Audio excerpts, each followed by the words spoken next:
والصاحب بالجنب وابن السبيل وما ملكت أيمانكم إن الله لا يحب من كان مختالا فخور সকলে বলুন আমিন। وقال النبي صلى الله عليه وسلم أكبر الكبائر شتم الرجل وشر الوالدين وقول الزور وشهادة الزور رواه مسلم كما قال عليه الصلاة والسلام। وقال الله تعالى في شان حبيبي إن الله وملائكته يصلون على النبي يا أيها الذين آمنوا صلوا عليه وسلموا تسليما اللهم سيدنا مولانا محمد وعلى آل سيدنا ও আমিনা তোমার ঘরে ও আমিনা তোমার ঘরে নূরের আলো জাল্লোকে চন্দ্র সূর্য হার মানিল সেই আলোর ওই রশ্মিতে চন্দ্র সূর্য যে আলোতে হার মানিয়া গেল সেই নবীর ওই মুহাব্বতে দরুদ মুমিন পড়ো আল্লাহুম্মা সাল্লি আলা সাইয়্যিদিনা মাওলানা মুহাম্মদ ওয়া আলা আলি সাইয়্যিদিনা।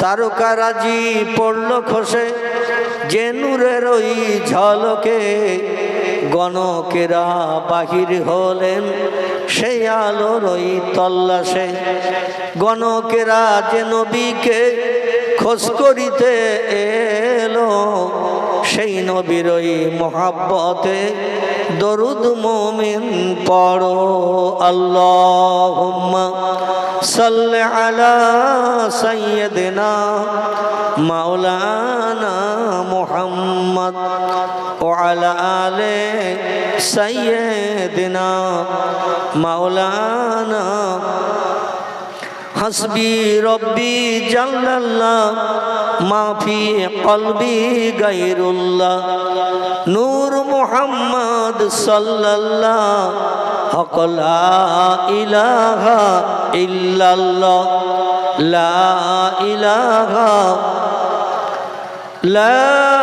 ইলাহা ইল্লাল্লাহ মুহাম্মাদুর রাসূলুল্লাহ। ইমানদার এবং বেঈমানদের মধ্যে পার্থক্য হলো ইমানদারেরা কলেমা শরীফ পাঠ করে এক আল্লাহর উপরে বিশ্বাস স্থাপন করে আর বেঈমানেরা গাছ পাথর চন্দ্র সূর্য পানি বিভিন্ন সৃষ্টিকে স্রষ্টা মান্যতা দিয়ে তাদের কাছে মাথা নত করে। আমরা মাথা নত করি কেবল তারই কাছে সব সৃষ্টিকে বানিয়েছেন যিনি তার নাম কি তার নাম হলো আল্লাহ সুবহানাহু তাআলা।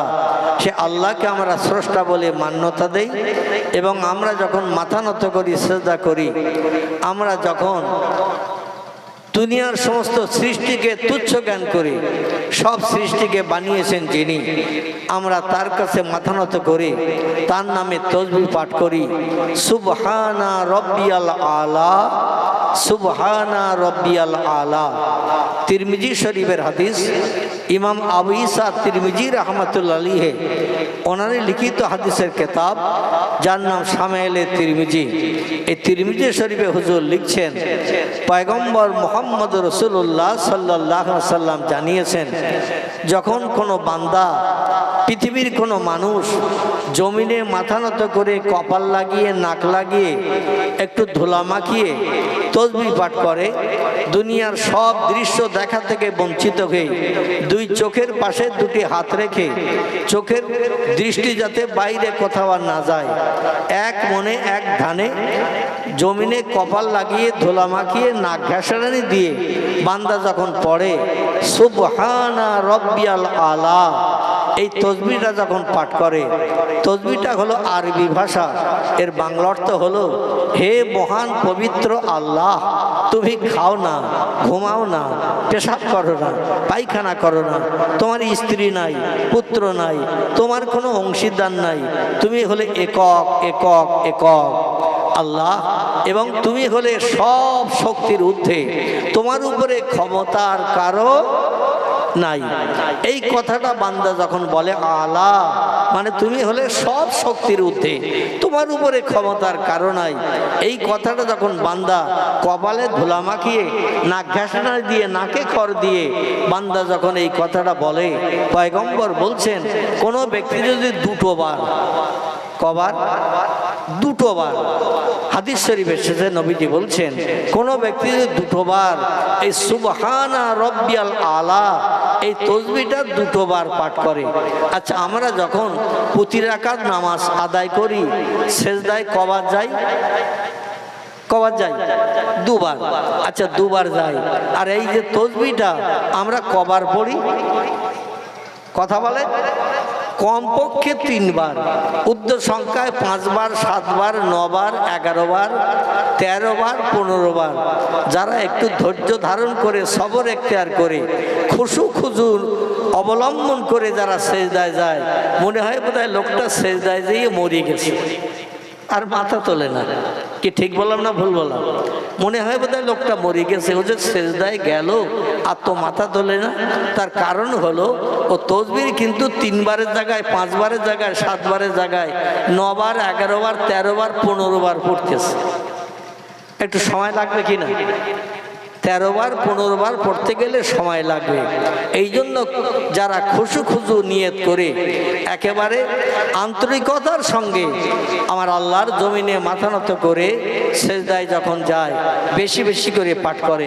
কিন্তু নবীজি হাদিস শরীফে বলছেন কোনো ব্যক্তি যদি 2টি বার মাত্র এই তসবিহটা পাঠ করে আল্লাহ এত খুশি হয়ে যায়, এত বান্দার উপরে আনন্দ প্রিয় হয়ে যায়, আল্লাহ ডেকে বলে যা রে বান্দা যা, তোর পূর্ব জীবনের সমস্ত গুনাহ আমার নামের এই তসবিহ কপালে ধুলা মাখিয়ে নাকে খল লাগিয়ে এই 2টো বার পাঠ করার কারণে আর বেশিবার পড়ার সময় আমি আল্লাহর দিলাম না, এই 2টি বারে আমি এত খুশি সন্তুষ্ট হয়ে গেছি, তোর পূর্ব জীবনের সমস্ত গুনাহ আমি মাফ করে তোরে বেগুনা মাসুম সদ্যজাতা বাচ্চা সন্তানের মতো বানিয়ে দিলাম।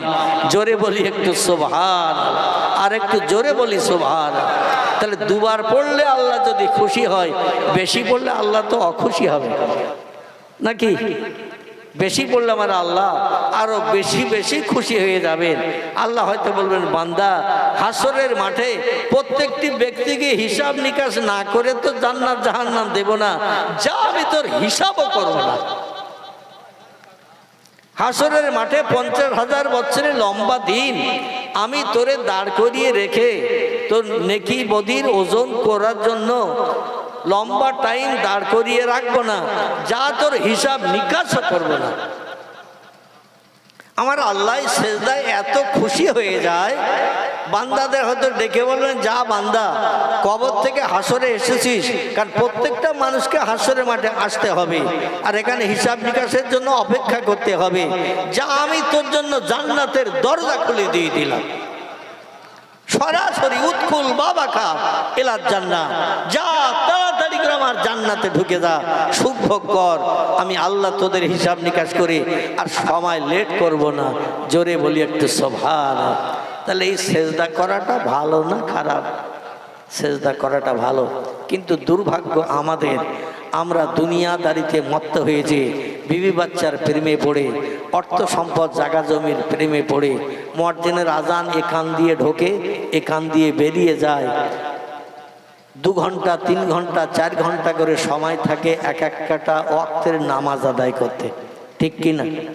ফজরের সময়টা হয়তো 1 থেকে 1.5 ঘন্টা সময় থাকে, রাত 4:45 দিকে আজান হচ্ছে এখন, আর 5টায় বোধহয় 5-6 এইরকম একটা সময় নামাজের সময় শেষ হয়ে যাচ্ছে, তারপরে জওয়াল ওয়াক্ত এসে যাচ্ছে। কিন্তু ফজর ছাড়া আর যত ওয়াক্ত আছে প্রত্যেকটি ওয়াক্তের সময় কিন্তু একটু লম্বা আছে না নেই? ফজর থেকে জোহর অনেকটা লম্বা সময়, জোহর থেকে আসর 3-4 ঘন্টার সময়, আসর থেকে মগরিব 1.5-2 ঘন্টার সময়, মগরিব থেকে এশা অন্তত কম করে 2 ঘন্টা, উপরে 2.5-3 ঘন্টা, একেবারে রাত 12টা পর্যন্ত এশার নামাজ পড়া যায়। 8টায় আজান হচ্ছে, রাত 12টা পর্যন্ত দ্বীপ্রহরের সময় পর্যন্ত আপনি এশার নামাজ পড়তে পারবেন। এই 3-4 ঘন্টা সময় থাকা সত্ত্বেও আমরা ক্লাব ঘরের দরজা খুলে টেলিভিশনের পর্দার দিকে হা করে তাকিয়ে থাকি। কোন মেয়েটার সাদা দাঁত কখানা, কালো দাঁত কখানা, কটা দাঁত ভেঙেছে, চোখের চাউনি কেমন, ঠোঁটের কাঠিন কেমন, গায়ের রং কেমন, কালো না সাদা, পোশাক কেমন, এই সমস্ত দেখতে দেখতে চোখ আমরা নাপাক করিয়ে দুনিয়ায় অন্ধ সেজে বসে আছি। আল্লাহর জমিনে একটু মাথা নত করতে পারি নাই। জোরে বলি একটু নাউজুবিল্লাহ, একটু জোরে বলি নাউজুবিল্লাহ। আচ্ছা, এই দুনিয়ায় চিরদিনের জন্য বেঁচে থাকা কি যাবে? তাম পৃথিবীতে বিশ্বব্যাপী বাদশা হিসাবে 2 জন বাদশার নাম আমরা ইতিহাস আলগা করলে দেখতে পাই। তাম পৃথিবীতে বাদশাহিত্য করেছেন। বর্তমান পৃথিবীতে দেশের সংখ্যা 228টির মতো।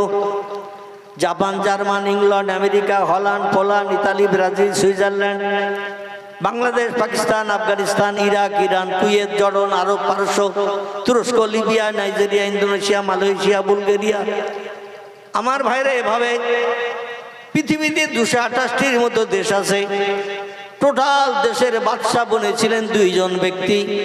একজনের নাম বাদশাহ সুলাইমান, আরেকজনের নাম বাদশাহ সেকেন্দার জুলকারনাইন।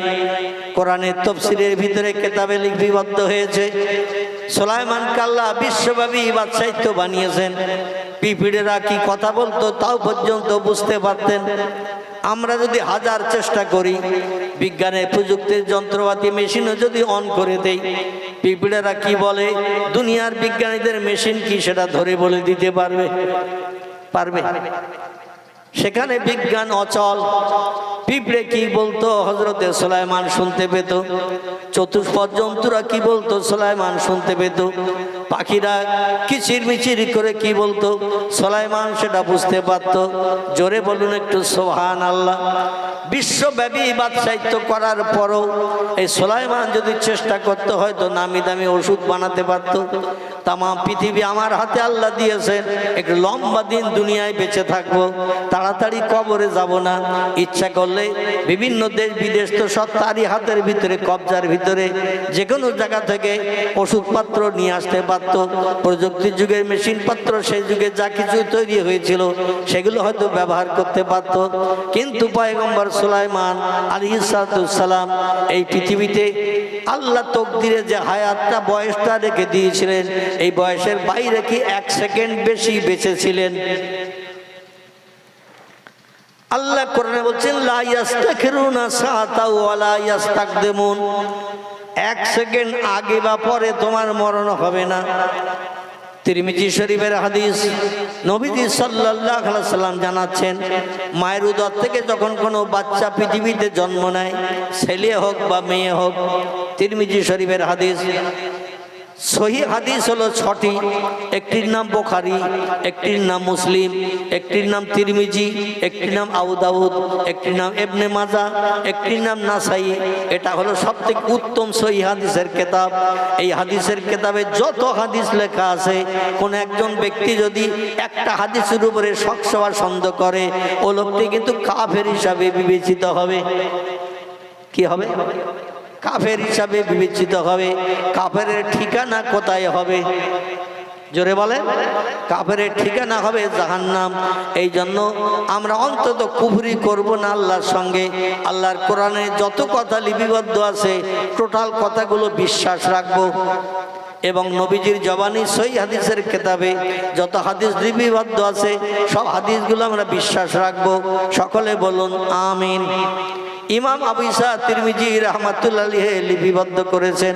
আল্লাহর পয়গম্বর বলছেন, মায়ের উদর থেকে যখন কোনো বাচ্চা পৃথিবীতে জন্ম নেয়, ছেলে হোক বা মেয়ে হোক, তার জন্ম নেওয়ার 40,000 বছর আগে আল্লাহ তার তকদির লিপিবদ্ধ করে দেন। দুনিয়ায় জন্মগ্রহণ করছে বাচ্চা, কবে কোন জায়গায় অ্যাক্সিডেন্ট হবে, কবে কোন দিন কার বাড়ি যেয়ে খাবে, কবে কোন দিন কোথায় যেয়ে ঘুমাবে, এটা সব তার তকদিরের লিখন। আর তাকদিরুল লা ইয়ারুদ্দু, তকদিরের কোনো পরিবর্তন হবে না। আল্লাহ যেটা লিপিবদ্ধ করে দিয়েছেন সেটা তার ভাগ্যে নসিবে জুটবেই জুটবে। যেটা তার তকদির আল্লাহ লিপিবদ্ধ করেছেন জন্মের 40,000 বছর আগে। কতদিন? 40 দিন না 40,000 বছর আগে আল্লাহ লিপিবদ্ধ করেছেন। এটার কোনো পরিবর্তন হবে না। তবে সাহাবীরা তত্ত্ব শুনে বলেন, ইয়া রাসূলুল্লাহ, আমাদের জন্মের আগেই যদি তকদির সব লিপিবদ্ধ করে আল্লাহ পাঠান, তাহলে আমরা চেষ্টা করে কি কোনো সফলতা অর্জন করতে পারবো না?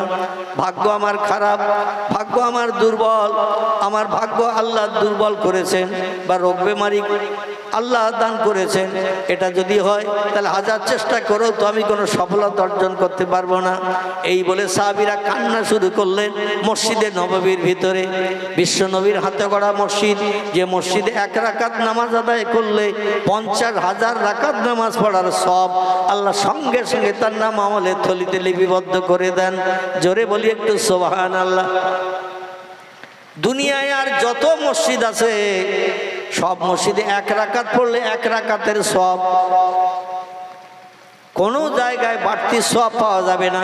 যত সৌন্দর্য থাক, যত নামি দামি টালি, ইতালিয়ান টালি লাগানো থাক, যত কারুকার্য করা থাক, দরজা যত দামি লাগানো থাক, 1 রাকাতে সওয়াব পাওয়া যাবে।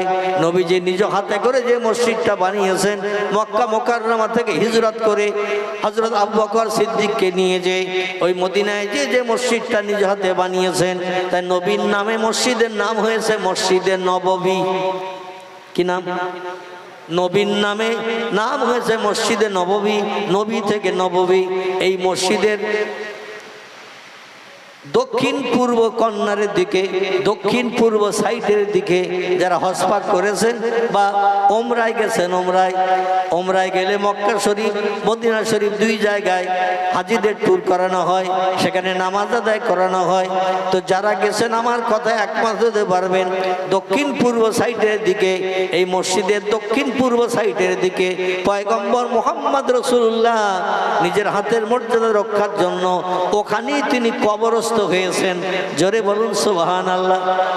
নবীজির কবর কিন্তু এই মসজিদে নববীর ভিতরে। আবার হাদিস শরীফের তথ্য এসেছে বর্তমানে যেখানে তিনি কবরস্থ আছেন এটা ছিল তার প্রাণপ্রিয়া 9 জন স্ত্রীর ভিতরে একজন স্ত্রীর বসত ঘর। 9 জন বিবির ভিতরে একজন বিবির বসত ঘর। সেখানে যিনি ঘর কন্যা করেছেন, ঘর সংসার করেছেন, এই বিবির নাম ছিল হযরতে মা আয়েশাতুল হুমায়রা রাদিয়াল্লাহু আনহা, যিনি কম বেশি 9 থেকে 9.5 বছরের মতো নবীজির সংসার যাপন করেছিলেন। বিশ্ব নবী যখন ইন্তেকাল করেন মা আয়েশার বয়স ছিল তখন 17 বছর। কথা বললাম 17 বছর বয়স তখন হযরত মা আয়েশার। আল্লাহ রাসূলের বয়স তখন 63। এই 63 বছর বয়সে পয়গম্বর দুনিয়ার জমিন থেকে বিদায় গ্রহণ করেছেন। আর মা আয়েশা যেখানে বসবাস করেছেন এই 9 বছরের মতো নবীকে নিয়ে সংসার যাপন করেছেন, এই জায়গাটাই নবীজি কবরস্থ হয়েছেন। জোরে বলে একটু সুবহানাল্লাহ। আচ্ছা, পানি লাগতেছে না তো কারোর গায়ে? হালকা, হ্যাঁ সিট।